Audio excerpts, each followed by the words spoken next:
Hello, my name is Wilfred, and for the past couple of days, I have had a sinking feeling in my stomach. I have tried to ignore it and to move past it. I have work, I have creative projects that can occupy my mind, but last week I had a conversation via text with my mom that didn't end so well. My mom does not agree with my lifestyle. This is nothing new. I have struggled with my sexuality for over 15 years. And while I was living in her house, I wanted to be the best son possible. So I did not make my sexuality the forefront of my personality and conversation. It was something that I tried to avoid at all cost. And as I got older and wanted to pursue relationships and just explore my sexuality as an adult, I became aware of how intolerant my mom was of who I am.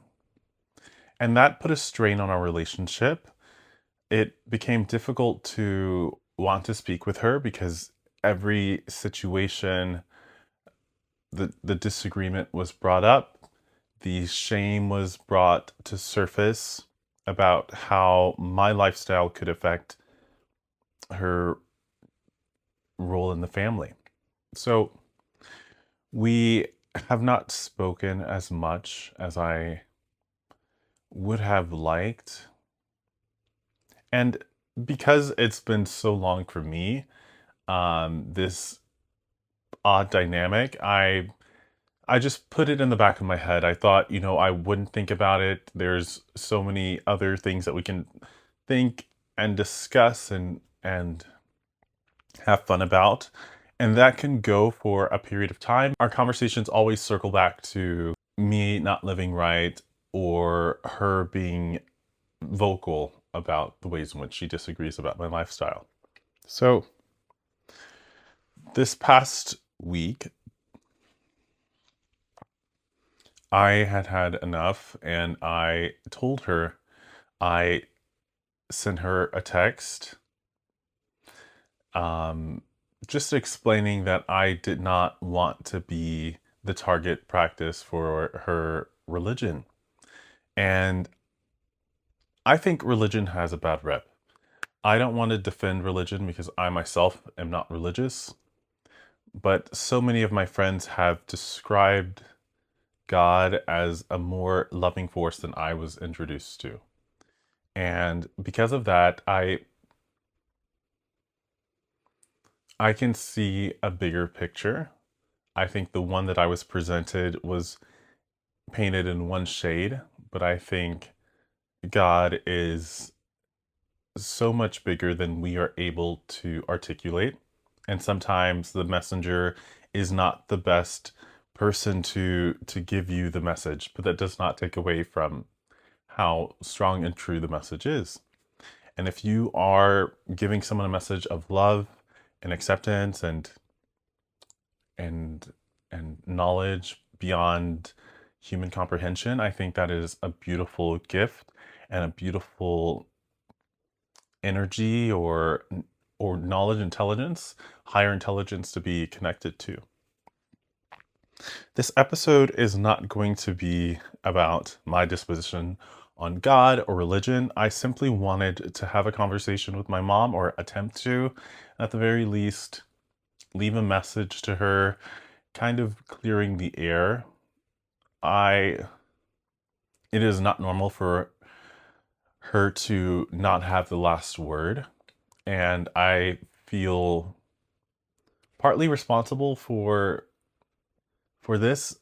I talked to my friend last night about this, and she told me, maybe you have to give her some time to process everything. You are an adult now, you're an independent adult. You're living away from home, and you have been living away from home for over 2 years. So maybe she just needs time to separate herself from who she wanted you to be.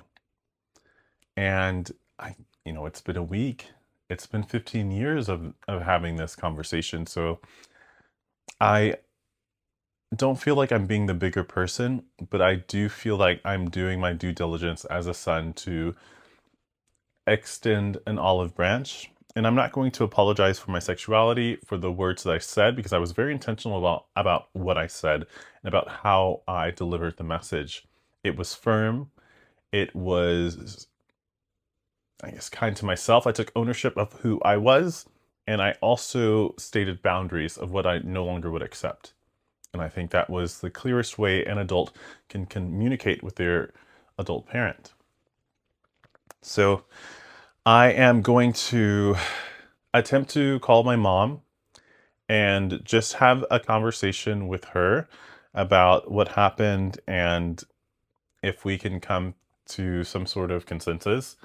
Um, and at the very least, just let her know that I love her, regardless of what and how she sees me. I think I just want to make the situation right. I think I was always a mama's boy growing up. I think that's where some of my effeminate nature comes from just spending so much time with her. My dad was at work a lot of the time, so I took to her, and I was like a home child, a homebody. I didn't leave the home much, so when I was at home and around her, I was absorbing her ways and watching how and what she watched and enjoyed, and maybe she feels partly responsible for how I developed in the way that I developed. But my interest and my desires, I think from an early age, kind of patterned the role model that was most present in my life. And that's not to say that if you are a mama's boy, you're going to be gay, because there are countless of men who that is not the case for, but this is just a pattern that I recognized in my life. So I am going to just do a quick FaceTime call. There's a huge time change, so it's morning here. I just woke up, and I know if it's morning here, it's going to be midnight there. But I just wanted to see if she would be awake and willing to talk. So I will I will send a quick call.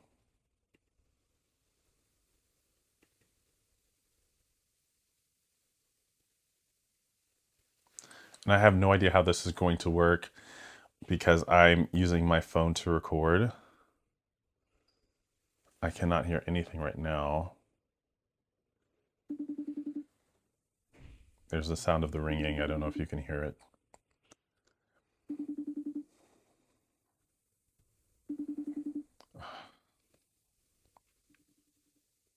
Okay, so thank God she didn't answer, or thank whomever. It wasn't meant to be.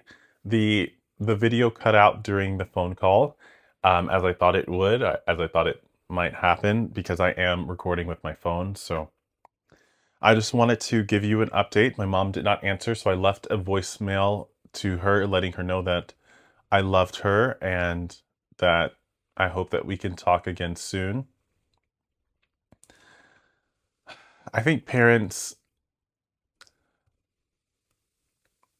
I have a difficult relationship with my parents, just because of my sexuality. This is something that I have been dealing with for over 15 years. I am a mama's boy, and I don't think that being a mama's boy makes you gay, but I think a lot of my feminine nature comes from the amount of time that I spent with my mother. Growing up, my dad was always working, so because I was a homebody and I was always at home and she was